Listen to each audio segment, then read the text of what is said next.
The crystal halls of Vorac Prime stretched higher than most buildings on Earth. Ambassador Taemin Park walked slowly through the massive corridors, his boots clicking against the smooth alien floor. Behind him, his aide So-Young Kim carried a small data pad and tried not to stare at the strange architecture around them. The walls were made of some kind of living crystal that pulsed with soft blue light. Every few steps, they passed alcoves where different alien species stood or floated, or simply existed in ways that human eyes could barely understand. Some had too many arms. Others had no arms at all. A few looked like walking trees with eyes scattered across their bark-like skin.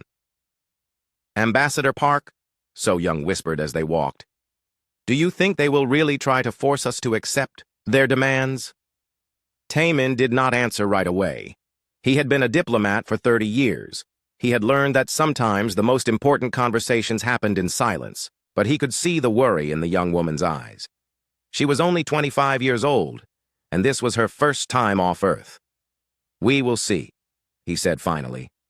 "But remember, So-Young, we represent all of humanity today. Whatever happens in that chamber, we must remain calm." They reached the end of the corridor, where two massive doors waited. The doors were taller than any building Taemin had ever seen on Earth. They were covered in symbols that seemed to move and change as he watched them. A small alien creature that looked like a floating jellyfish with metal parts scattered through its transparent body drifted toward them. "Human delegation." The creature spoke through some kind of translator device. Its voice sounded like wind, chimes in a gentle breeze. "The council awaits your presence. You may enter when the doors open." The doors began to move. They did not swing open like human doors. Instead, they simply melted away like ice in warm water. Beyond them lay the council chamber. Taemin had seen pictures of this place in diplomatic briefings, but seeing it in person was different. The chamber was so large that he could not see the far wall. The ceiling disappeared into darkness above them. In the center of the vast space sat a circular platform where 12 massive thrones were arranged in a perfect circle. Each throne was different. Some were made of metal that seemed to flow like water. Others appeared to be carved from single pieces of stone that defied the laws of physics by floating several feet above the ground. One throne looked like it was made entirely of compressed starlight. 11 of the 12 thrones were occupied. The beings that sat in those thrones were unlike anything most humans had ever imagined. Some were so large that their heads disappeared into the shadows above. Others were so small that Taemin had to squint to see them properly, but all of them radiated a sense of age and power that made the hair on his arms stand up. "Approach, human representatives," a voice echoed through the chamber. It seemed to come from everywhere at once. "Stand in the center so that the council may address you properly." Taemin and So-Young walked to the center of the platform. As they took their positions, lights began to shine down on them from above. Taemin felt like an insect under a microscope. The largest of the council members leaned forward. This being looked somewhat like a tree, but its bark was silver and its leaves were made of what appeared to be liquid mercury. When it spoke, its voice was like the sound of wind through an ancient forest. "I am Vexhara of the Zentari Collective," the being said. "I speak for the council in this matter. Human delegation, you have been summoned to answer for the crimes of your species." "Crimes?" Taemin asked. He kept his voice level and calm, but inside he felt a cold knot forming in his stomach. "What crimes are we supposed to have committed?" Another council member answered. This one looked like a massive insect made of crystalline structures that reflected light in impossible ways. "Your species has repeatedly violated the principles of civilized conduct. You have shown aggression where caution was required. You have taken risks that endangered not only yourselves but others around you." A third voice joined the conversation. This came from a being that appeared to be made entirely of shifting geometric shapes that hurt to look at directly. "Human military forces have engaged in combat operations against superior numbers.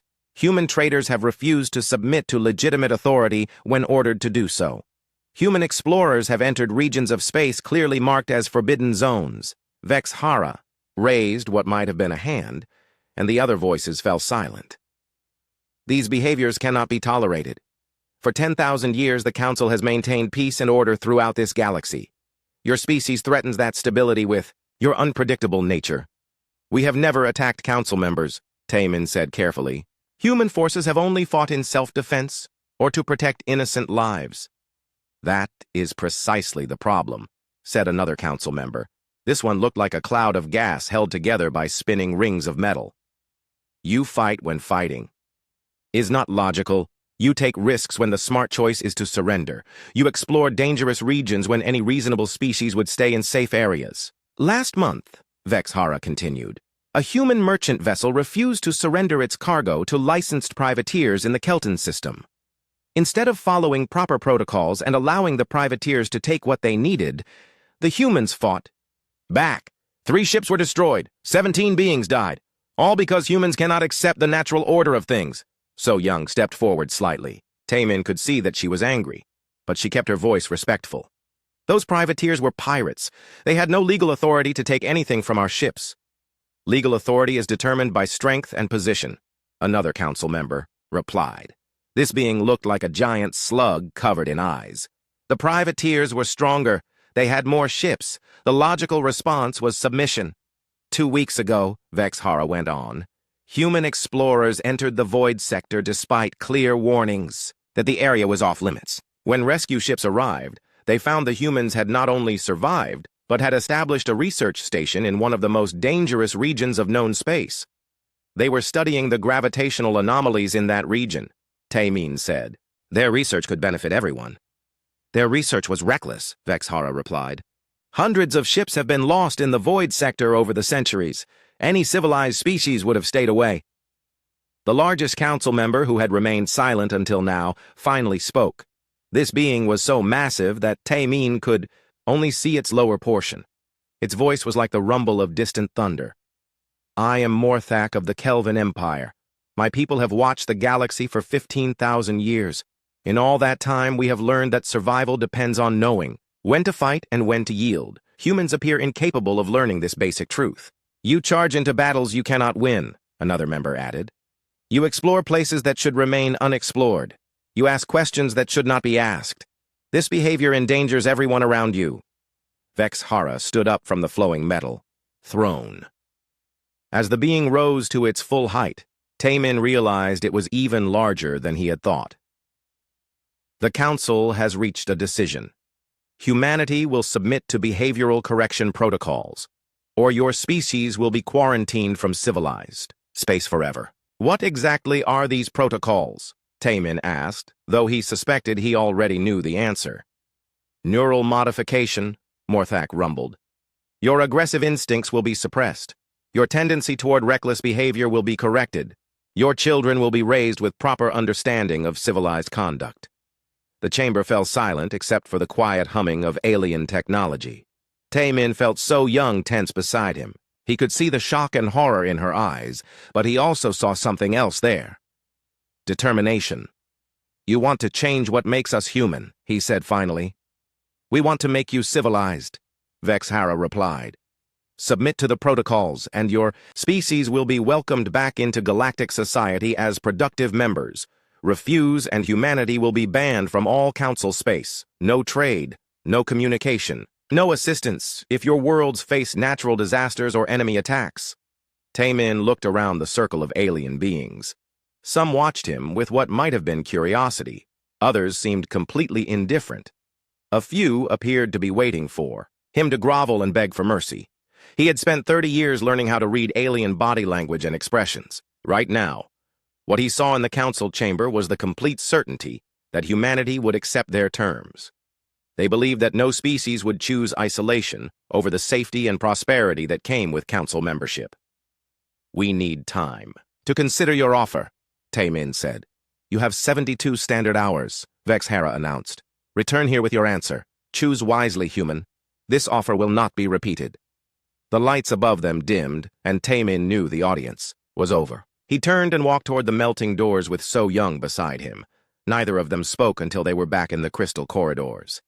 They want to lobotomize our entire species, So Young whispered. Yes, Taemin replied quietly. They do. As they walked back toward their ship, Taemin was already thinking about the conversation he would need to have with Earth. 72 hours to decide the future of humanity. He wondered if that would be enough time. Behind them, the Council. Chamber fell into darkness, and 12 ancient beings The human diplomatic ship Inchin's Pride drifted in the empty space between Vorac Prime and the nearest jump gate. Ambassador Taemin Park sat alone in his quarters, staring at the blue and white marble that was Earth on his wall display. In 6 hours, he would have to speak with the leaders of humanity. In 72 hours, he would have to give the Council an answer that would change everything. A soft knock on his door interrupted his thoughts. "Come in," he called. So Young Kim entered, carrying 2 cups of coffee. She handed one to him and sat down in the chair across from his desk. "I thought you might need this before the call." "Thank you."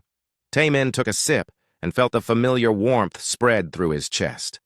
Real coffee from Earth was one of the few luxuries he allowed himself during these long diplomatic missions. "Are you ready for what we're about to tell them?" "No." So Young said honestly. "How do you tell an entire planet that aliens want to perform brain surgery on every human being?" "Very carefully," Taemin replied. "And we stick to the facts. No emotions, no personal opinions. Just what the Council said and what they're demanding." The communication array in his quarters chimed, indicating that the quantum entanglement link with Earth was ready. Taemin straightened his uniform and activated the holographic display. The air in front of his desk shimmered and then formed into the images of 4 people sitting around a conference table. President Han-Sol Lee appeared first, his gray hair and tired eyes showing the weight of leading humanity through difficult times. Next to him sat Admiral Yoo-Jin Choi, the head of Human Defense Forces. Her dark hair was pulled back in a tight bun, and her expression was already grim. Director Dong-Hyun Nam of the Colonial Affairs Bureau looked pale and nervous. The 4th person was General Kyung-Soo Park, the president's military advisor. "Taemin," President Lee said, "your preliminary report was disturbing. Tell us exactly what happened in that chamber." For the next 20 minutes, Taemin repeated every word that had been spoken in the council chamber. He described the alien beings, their accusations against humanity, and their ultimatum. When he finished, the holographic conference room was completely silent. Admiral Choi spoke first. "They want to lobotomize our children." "That's one way to put it," Taemin agreed. "The council calls it behavioral correction protocols, but yes, neural modification to remove what they consider dangerous human traits." "What specific traits?" Director Nam asked.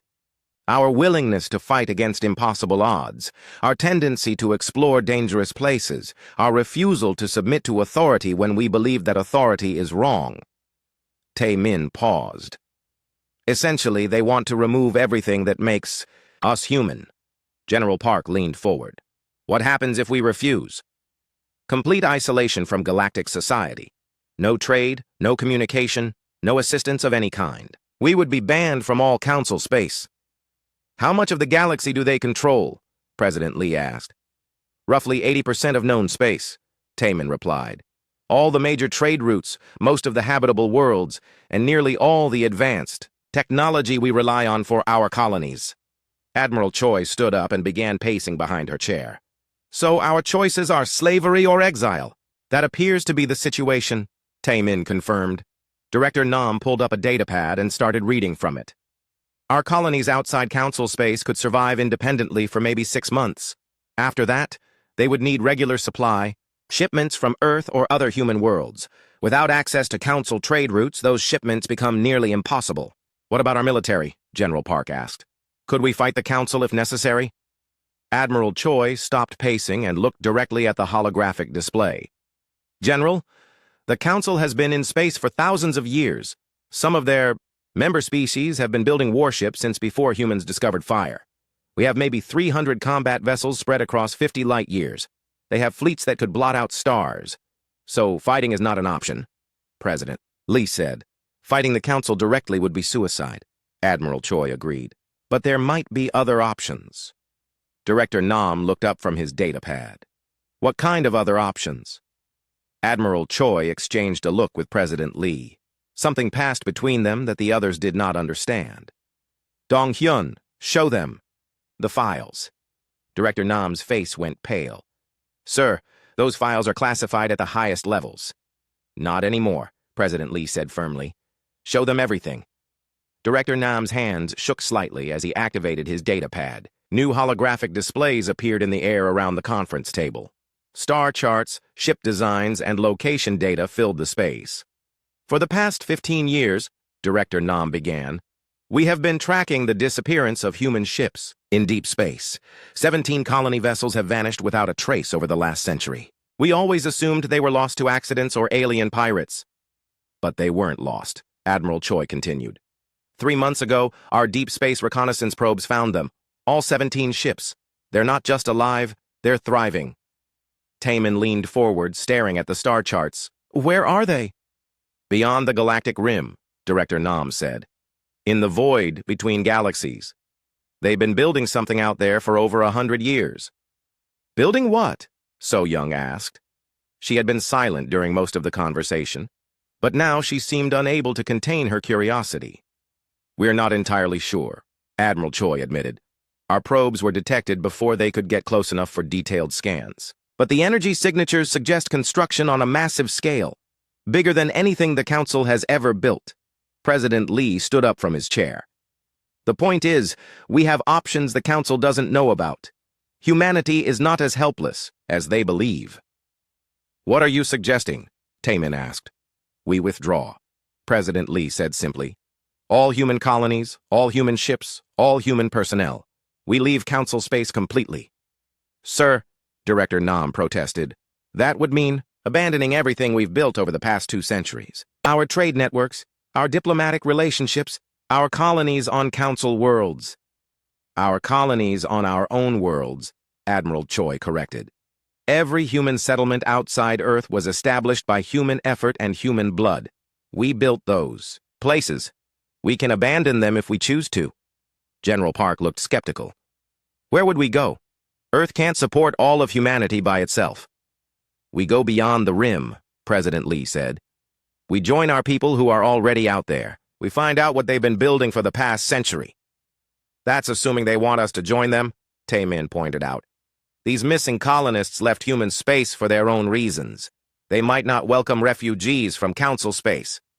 There's only one way to find out, Admiral Choi said. We send a message. Director Nam was still staring at his datapad. The logistics alone would be nightmare, moving 3 billion people and all their possessions across interstellar distances. The Council would notice long before we could complete the evacuation. Not if we do it slowly, President Lee said. Start with non-essential personnel, scientists, artists, people whose work can be done anywhere, then gradually increase the pace until we're moving entire populations. How long would that take? So, Young asked. 2 years minimum, Director Nam replied after doing quick calculations. Maybe 3 if we want to avoid suspicion. We don't have 3 years, Taemin said. I have to give the Council an answer in 66 hours. President Lee sat back down and looked directly at Taemin through the holographic display. Then you tell them we need more time to consider their generous offer. You tell them humanity requires internal consultation before making such an important decision. And if they refuse to give us more time, then you tell them we reject their ultimatum, Admiral Choi said firmly. You tell them humanity chooses freedom over safety. The conference room fell silent again. Everyone understood the weight of what they were discussing. This was not just a political decision or a military strategy. This was about the future of the human species. President Lee looked around the table at his advisors, then back at Taemin. All in favor of withdrawal from Galactic Society? One by one, each person in the room raised their hand. First Admiral Choi, then General Park, then Director Nam. Finally, President Lee raised his own hand. The decision is unanimous, President Lee announced. Taemin, you will return to the Council in 72 hours and inform them that humanity formally withdraws from all treaties, trade agreements, and diplomatic relations. We want nothing from them, and we will give them nothing in return. They're going to be very angry, Taemin warned. Let them be angry, Admiral Choi said. Angry is better than enslaved. The holographic display began to fade as the quantum entanglement connection ended. In moments, Taemin was alone in his quarters again with So Young. They sat in silence for several minutes, both understanding that they had just witnessed a moment that would be remembered in history books for centuries to come. Do you think we're making the right choice? So Young asked finally. Taemin looked, out at the stars beyond his viewport.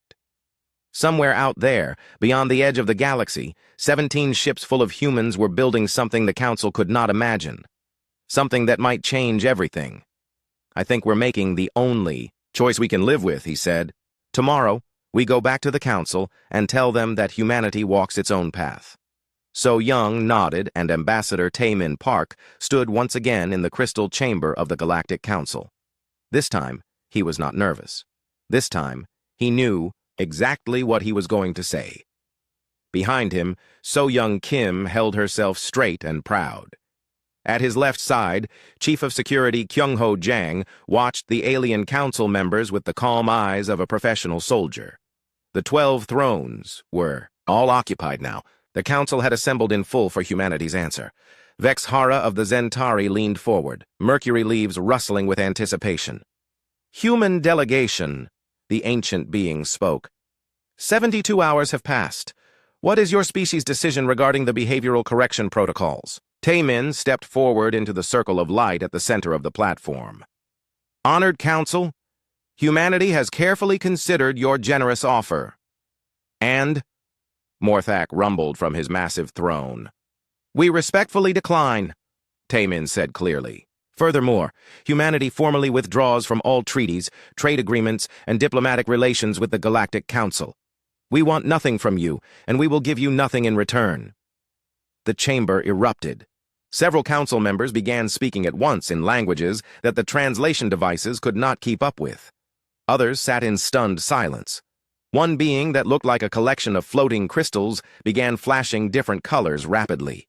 Vex Hara raised what might have been a hand, and slowly the noise died down. You cannot be serious. No species has ever voluntarily left the protection of the Council.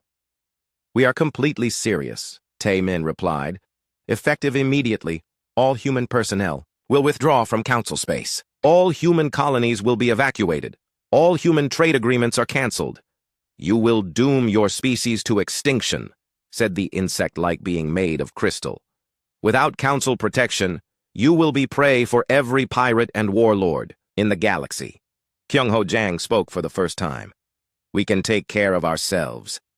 Impossible, Morthak declared. Your species has existed in space for barely 2 centuries. The Council has maintained order for 10,000 years. You are children playing with forces beyond your understanding. Perhaps, Taemin said calmly. But we are children who choose freedom over safety. The geometric being that hurt to look at directly shifted its patterns rapidly. This decision will not be reversed. Once you leave Council space, you will never be permitted to return. We understand, So Young said. That is exactly what we want. Vex Hara stood up from the flowing throne. Very well. You have 72 standard hours to remove all human presence from Council space. After that time, any human ships or personnel found in our territory will be destroyed without warning. Understood, Taemin said. We will need no more than 48 hours. As the 3 humans walked out of the chamber, they could hear the Council members arguing behind them in dozens of different languages. None of them looked back. 3 days later, Captain Min-Suk Yang stood on the bridge of the cargo vessel Busan Dawn, watching the last shuttle rise from the surface of Kepler 442b. The human colony of New Incheon had been evacuated completely. 2,000 people, their belongings, and everything valuable they could carry were now aboard his ship and the 5 other cargo vessels in orbit. All shuttles recovered, Captain, reported his first officer. Colony evacuation is complete. Any sign of Council monitoring? Min-Suk asked. Negative, sir. Long-range sensors show no alien vessels within 3 light years. Min-Suk nodded. The evacuation of New Incheon was going exactly as planned. Similar operations were happening across human space. Every colony, every research station, every diplomatic outpost was being emptied of human presence. On the surface below, automated systems were already beginning the final phase of the withdrawal. Buildings were being demolished. Equipment, too. Heavy to move was being destroyed. In 48 hours, there would be no sign that humans had ever lived on Kepler 442b. Set course for the rendezvous point, Min-Suk ordered. Best possible speed. As the small fleet of human ships jumped to hyperspace, the empty world of Kepler 442b spun silently in the void behind them. In the Vega system, engineer Hyojin Park stood in the control room of Kepler Station and watched her life's work being systematically destroyed. The massive space habitat had taken 20 years to build. It harvested energy directly from the corona of Vega, something the Council had always said was impossible and too dangerous to attempt. For 30 years, Kepler Station had provided power to 3 entire star systems. It was humanity's greatest engineering achievement, a testament to what human courage and creativity could accomplish when freed from the limitations that other species accepted. Now it was being torn apart piece by piece. "Reactor core separation complete," reported one of her technicians. "Corona collectors are offline." "Good," Hyojin said. "Begin loading the core components onto the transport ships. I want everything we can carry saved for later use." "What about the main structure?" asked another engineer. "Destroy it," Hyojin said firmly. "I will not leave this station for the Council to claim as their own achievement." The demolition charges had been placed carefully. When they detonated, Kepler Station would become a cloud of debris that posed no threat to nearby ships, but could never be rebuilt. The technology would live on in the transport vessels, but the Council would never be able to study or copy humanity's greatest accomplishment. "Evacuation complete in 6 hours," the chief technician reported. "All personnel and equipment will be clear of the blast zone." Hyojin nodded and took one last look at the status displays that showed every system of her magnificent station. Tomorrow, this place would be empty space. But somewhere beyond the galactic rim, humans would build something even better. In the Outer Rim territories, the effects of human withdrawal were already being felt. Trade routes that had been maintained by human ships for decades were suddenly empty. Pirates who had been held in check by human security forces began to move into systems they had never dared to enter before. Commander Zaltek of the Velkin Mining Consortium stood in his office on Asteroid Base 7 and stared at the production reports with growing alarm. In just 3 days, mineral extraction had dropped by 60%. The human engineers who had designed the mining systems for dangerous asteroids had all vanished. "Sir," his aide reported, "we've lost contact with Mining Platform 12. The automated systems shut down this morning and our teams cannot figure out how to restart them." "What about the human technical manuals?" Zaltek asked. "The humans took everything when they left, sir. All their documentation, all their computer files, even the backup data cores." Zaltek felt a cold sensation in his primary stomach. Mining. Platform 12 was responsible for 20% of their rare metal production. Without the human-designed extraction systems, the platform was useless. "Contact the Galactic Council," he ordered. "Request immediate technical assistance." "Sir." The Council's response to all such requests has been the same. They say the humans were reckless and dangerous, and that proper Council technology will be provided to replace human systems as soon as possible. "How long will that take?" "The initial estimates suggest 18 to 24 months, sir." Zaltek closed his eyes. In 18 months, his mining operation would be bankrupt. The consortium had built their entire business model around human engineering that allowed them to extract valuable minerals from asteroids that other species considered too dangerous to approach. Across the galaxy, similar scenes were playing out. The proud Kelvin Empire was receiving reports that 3 of their border worlds were under attack by barbarian fleets. For 2 centuries, human military advisors had helped the Kelvins hold those worlds against impossible odds. Without human tactical expertise and human willingness to fight desperate battles, the border was collapsing. The scholarly Althari were discovering that their research stations on 12 different worlds were failing. Human scientists had been maintaining ecological balance on those planets by introducing Earth species and managing complex biological systems. Without human intervention, entire ecosystems were beginning to collapse. But the most disturbing reports were coming from the long-range sensor networks that monitored the edges of Council space. Ships equipped with the most advanced detection equipment were picking up massive energy signatures from beyond the galactic rim. The readings made no sense. The energy levels were far beyond anything that Council technology could produce. The construction patterns suggested building projects on a scale that dwarfed the greatest achievements of any Council species. Admiral Dorkon of the Council Defense Force studied the sensor reports in his command center. 27 years of military experience told him that something unprecedented was happening in the void between galaxies. "Analysis confirms the readings, Admiral," his science officer reported. Multiple energy sources, all showing signatures we cannot identify. Construction activity on a massive scale. How massive?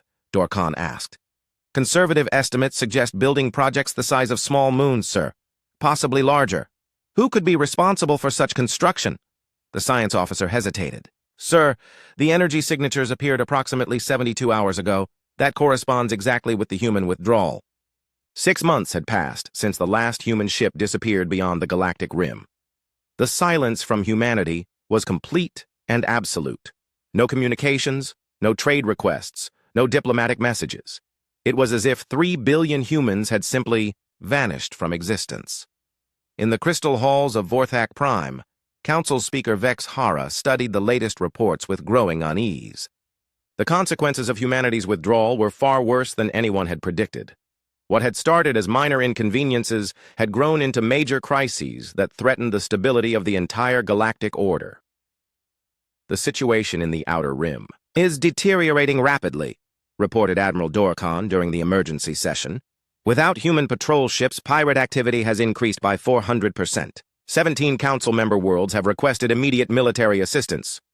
What is the status of our own fleet deployment? Asked Morthak from his massive throne. Stretched beyond capacity, Honored One. Our ships were designed for territorial defense, not the kind of deep patrol work that human vessels performed.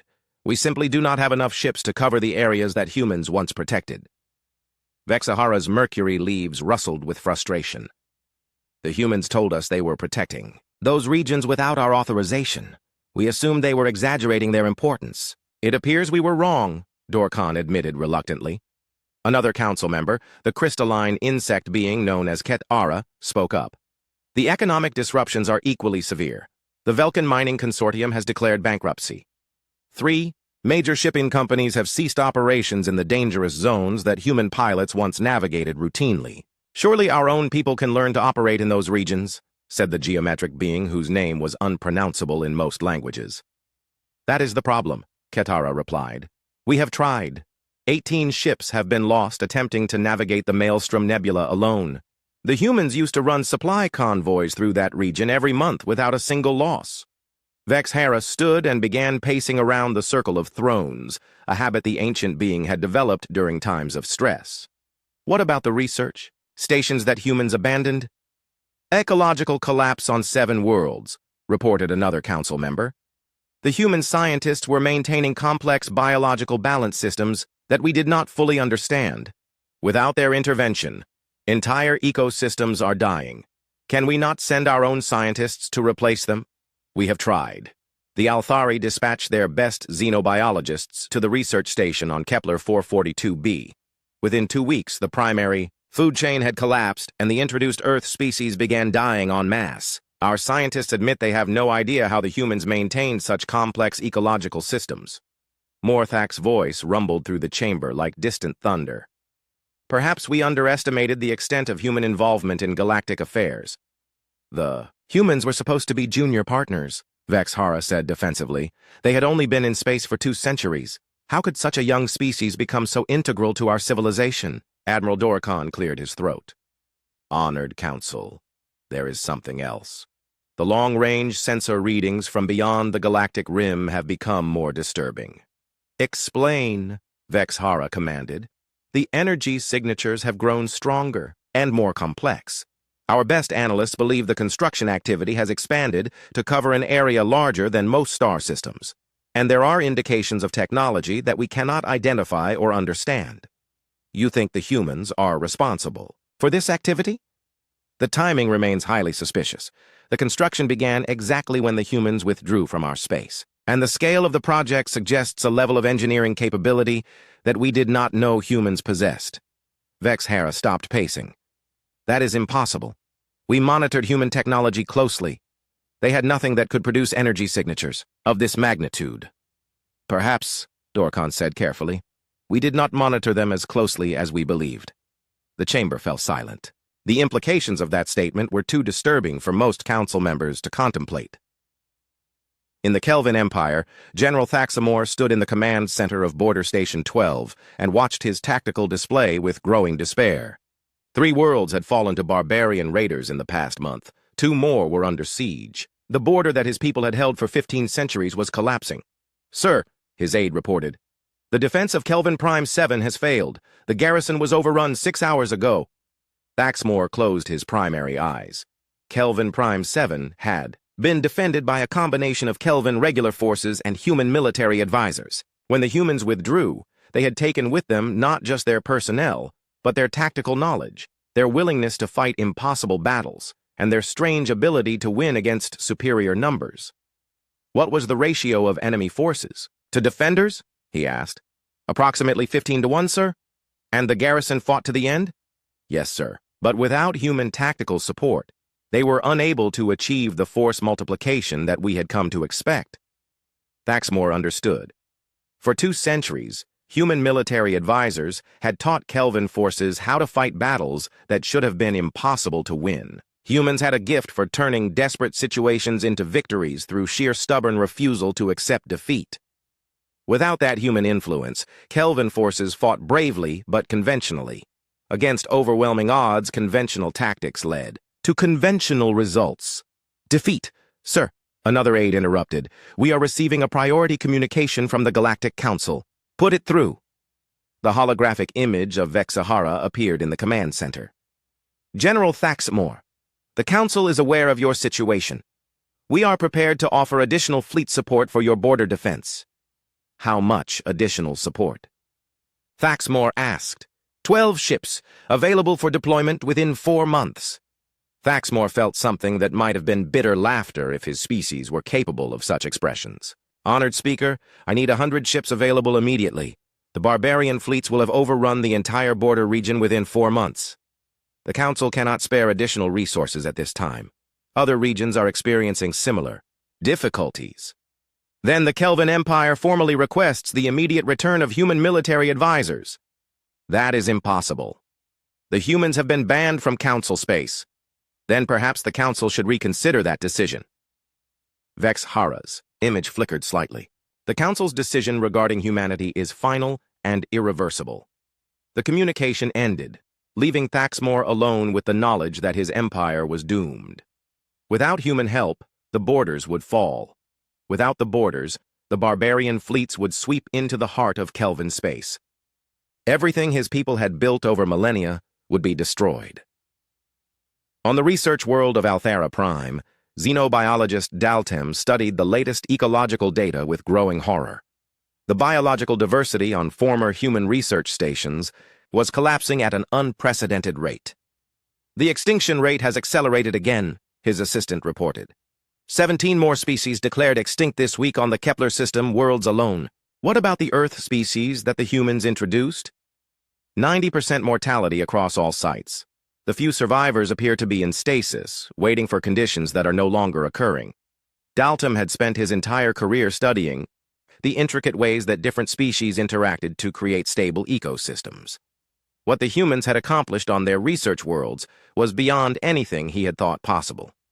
They had not just introduced Earth species to alien worlds, they had created entirely new biological communities that were more stable and diverse than the original ecosystems. "How did they do it?" his assistant asked.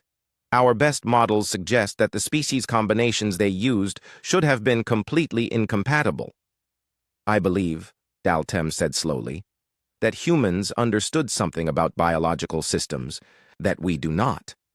They saw connections and possibilities that our science cannot detect."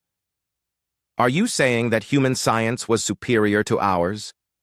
Daltem looked at the data showing the collapse of 12 different worlds where human scientists had once worked. "I am saying that human science was different from ours. They took risks that we would never take. They tried combinations that our models said would fail, and somehow they made those impossible combinations work." In the depths of space, Captain Sujin Lee of the exploration vessel Daegu Explorer drifted at the edge of Council sensor range and watched her instruments with fascination. Her ship was one of the last human vessels to leave Council space, and she had volunteered to monitor the situation from outside the galactic boundary. What she was seeing defied every scientific principle she had ever learned. "Captain," her science officer reported, "the energy readings from the construction zone have increased again. We are now detecting power generation levels equivalent to a small star. Any idea what they are building out there?" No, ma'am. The energy patterns do not match any known technology. Council databases have no reference for anything like this. Sujin studied the sensor displays showing the mysterious activity beyond the Galactic Rim.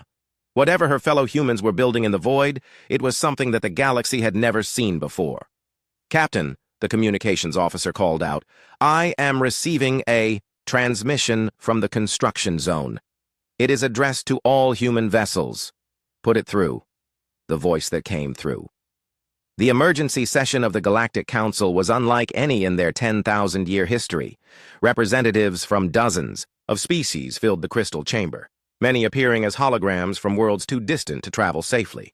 The usual order and ceremony had been abandoned. This was a crisis meeting. Vexhara stood at the center of the circle. Mercury leaves, dim with exhaustion. "Fellow council members, the situation has become critical.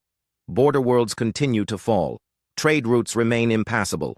Our member civilizations are requesting assistance that we cannot provide." Admiral Dorkan stepped forward with the latest intelligence reports. "Honored Council, our long-range reconnaissance has uncovered the truth about human activity beyond the Galactic Rim. What we have discovered changes everything." "Explain," rumbled Morthak from his throne. "The missing human colony ships were not lost," Dorkan announced. "For over a century, they have been building in the void between galaxies. Our probes have finally penetrated close enough to gather detailed information about their construction projects." The chamber fell silent. Even the species that communicated through color changes or electromagnetic fields seemed to pause in anticipation. "What have they built?" asked Ket-Ara. Dorkan activated the holographic display in the center of the chamber. The image that appeared was unlike anything any council member had ever seen. Massive structures floated in the absolute darkness between galaxies connected by streams of energy that seemed to bend space itself. "These are city stations," Dorkan explained. "Each one is approximately the size of a small moon. They appear to be completely self-sufficient, powered by technology that harvests energy directly from dark matter itself." "Impossible," declared several council members simultaneously. "The energy readings do not lie," Dorkan continued. 17 major installations with dozens of smaller support structures. Conservative estimates suggest these facilities could support a population of several billion beings. Vexhara leaned closer to the display. "How is this possible? Humans had no such technology when they were in council space." "It appears," Dorkan said carefully, "that human technological development has been far more advanced than we realized. Either they were hiding their capabilities from us, or they have achieved breakthroughs in the past century that surpass anything in council archives." Another voice interrupted the discussion. "Honored Council, we are receiving a transmission from beyond the Galactic Rim. The signal is strong and clear, directed specifically at this chamber." "From the humans?" Vexhara asked. "Yes, honored speaker. Shall I put it through?" Before Vexhara could answer, the transmission began. The holographic display shifted to show a human woman in military uniform standing on what appeared to be the bridge of a massive starship. Behind her, viewport windows showed the construction activities that the Council had been monitoring. "Greetings, Galactic Council," the woman said in clear, unaccented Galactic Common. "I am Admiral Eugene Choi, Commanding Officer of the Human Deep Space Defense Force. I am transmitting from New Sol Station in the intergalactic void." The council chamber erupted in surprised voices, but the Admiral continued speaking. 10 months ago, you demanded that humanity submit to neural modification or face exile from galactic society. We chose exile. We chose freedom. And in making that choice, we have discovered what our species is truly capable of when we are not constrained by your limitations. Vexhara found her voice. "Admiral Choi, the Council is prepared to discuss revised terms for humanity's return to civilized space." "I am not here to negotiate," Admiral Choi replied firmly. "I am here to inform you of certain facts that you need to understand." "What facts?" asked Morthak. "The missing colony ships that you assumed were lost to accidents were actually pioneer expeditions. For over a century, humans have been preparing for the possibility that we might need to leave galactic society. We have been building a new type of civilization in the void between galaxies. The Admiral gestured behind her, and the camera view expanded to show the incredible scope of the human construction projects. City-sized stations connected by energy bridges that spanned distances measured in light years, ships that moved between the installations without any visible propulsion systems, massive solar collectors that seemed to be gathering energy from sources that should not exist in the empty void. "Your technology cannot exist," declared Katara. "The energy requirements alone would be impossible to sustain." "Your science says it cannot exist," Admiral Choi corrected. "Human science found a way to make it work. You see, when you are not afraid to take risks, when you are willing to try things that others call impossible, you discover that the universe has possibilities that conservative thinking cannot imagine." In the human city station of New Inshin, Chief Engineer Woo Jin Kim watched the transmission to the Council while overseeing the final construction phase of humanity's greatest achievement. Through the massive windows of the engineering section, he could see children playing in gardens that existed in the vacuum of space, protected by energy fields that converted dark matter into breathable atmosphere. "Sir," his assistant reported, "the quantum cascade generators are operating at 112% efficiency. All city stations are reporting stable power generation." Woo Jin nodded. The technology that powered their impossible civilization was based on principles that Council science insisted were theoretical at best. Humans had made them practical by refusing to accept that anything was truly impossible. "What is the status of the new arrivals?" he asked. "All refugee ships from Council space have been successfully integrated. Total population now stands at 3.7 billion humans across all installations. Any problems with the transition?" "Some initial adjustment difficulties, but nothing serious. The refugees are amazed by what we have built here." Woo Jin could understand their amazement. Even he sometimes had trouble believing what humanity had accomplished in the void. Cities that existed in impossible places, technology that worked, by bending the fundamental laws of physics. Children growing up in an environment that should have been completely hostile to human life, but had been transformed into something beautiful and safe. Back in the Council chamber, Admiral Choi was continuing her explanation. "You wanted to make us predictable, safe, and civilized. You wanted to remove the very qualities that make us human. Our willingness to fight impossible battles, our refusal to accept limitations, our tendency to explore places that others fear, to enter. Those qualities are dangerous," Vex Hara protested. "They threaten stability." "They threaten stagnation," Admiral Choi corrected. "For 10,000 years, your Council has maintained order by avoiding risk, by staying within known boundaries, by accepting that certain things cannot be done. You have created a stable society, but you have also created a society that cannot grow, cannot adapt, and cannot face new challenges." The transmission was interrupted by urgent signals from Council monitoring stations throughout the galaxy. Admiral Dorcon received the reports with growing alarm. "Honored Council," he announced. "Long-range sensors are detecting massive objects entering our galaxy from beyond the rim, unknown ships moving in formation toward Council space." "How many ships?" Vex Hara demanded. "Conservative estimate suggests several thousand vessels. Their technology signatures do not match any known species." Admiral Choi's image smiled grimly. "Yes, we detected them 6 months ago. An extragalactic invasion force from a galaxy that was conquered by machine intelligences approximately 50,000 years ago. They strip mine entire civilizations for resources and move on to the next target." "Why did you not warn us?" several Council members demanded. "You banished us from your space," Admiral Choi reminded them. "You made it clear that you wanted nothing from us, and we should expect nothing from you." "But surely," Vex Hara said, desperately, "you will help us defend against this threat. They will destroy everything we have built." Admiral Choi was quiet for a long moment. Behind her, the incredible human constructions continued their impossible existence in the void between galaxies. Cities where human children played in gardens that existed in places where nothing should be able to survive. "For 10,000 years," she said finally, "the Council has been the dominant power in this galaxy. You have maintained order through strength and authority. You have demanded submission from species like humanity because you believed your way was the only way. We can change," Vex Hara said quickly. "We can learn from our mistakes." "Can you?" Admiral Choi asked. "Can you really?